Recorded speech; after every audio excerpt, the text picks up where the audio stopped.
Era di tutti di Baldassarre e Cuda.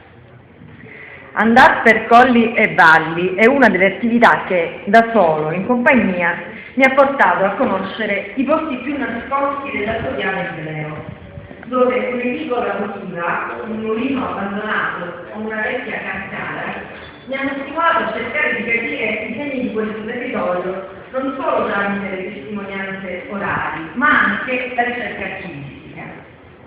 Ho trovato così il riscontro documentale della memoria di tanti anziani, a cui però a volte mancava l'incipit, la causa iniziale di quei ricordi trasmessi oralmente.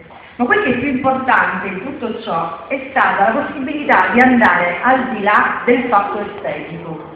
Come possono essere le geometrie dei muri a secco della campagna iblea, per recuperarne l'eventuale fatto storico.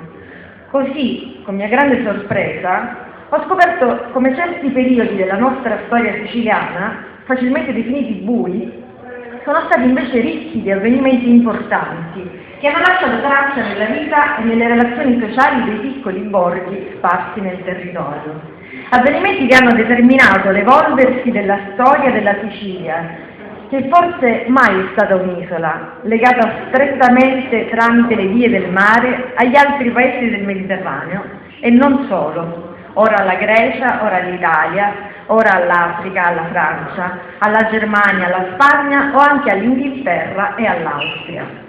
In un particolare periodo, dunque, il villaggio siciliano aveva la stessa organizzazione di quello greco o spagnolo o di altri paesi, così che la vita della gente si svolgeva spesso in maniera altrettanto simile, poiché legata alla soluzione dei bisogni primari dell'uomo.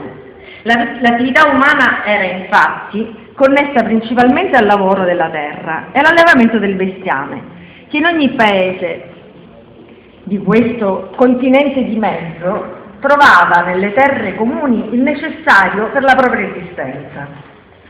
Nel periodo medievale e moderno, per ogni cittadino di un borgo o di una città, un diritto riconosciuto e nello stesso tempo contrastato fu quello chiamato degli usi civici, che non interessò solo la Sicilia, ma l'intera Europa. Nel Settecento, mentre l'aristocrazia terriera inglese, attraverso una serie di leggi, accentuava i privilegi feudali ed annullava le terre comuni dei villaggi, la borghesia francese riuscì, con la rivoluzione francese, ad eliminare il sistema feudale ed anche l'istituto delle terre comuni. In ambedue i casi si trattò di una grave perdita di diritti economici per la classe più povera della società. In Sicilia, come in tutto il regno borbonico, dietro la spinta della ventata di rinnovamento della rivoluzione francese, nel 1812, al momento dell'abolizione del feudalesimo, decaddero pure gli usi civici nei villaggi.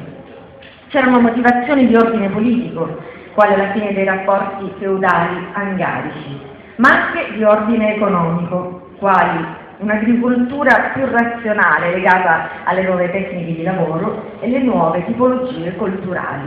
Anche da noi però chi perse tutto furono i più poveri. La ricerca di soluzione alle varie controversie a seguito della cessazione di tali diritti si prolungò finanche dopo l'unificazione d'Italia. Le successive occupazioni delle terre in occasione di ogni rivolta furono in parte frutto di questo conflitto mai risolto, in quanto il cittadino si sentì privato di un diritto che, pur non facendolo proprietario di una terra, gli consentiva comunque di utilizzarla, anche se solo per raccogliere la legna per il fuoco o la ghisa per fare le liane.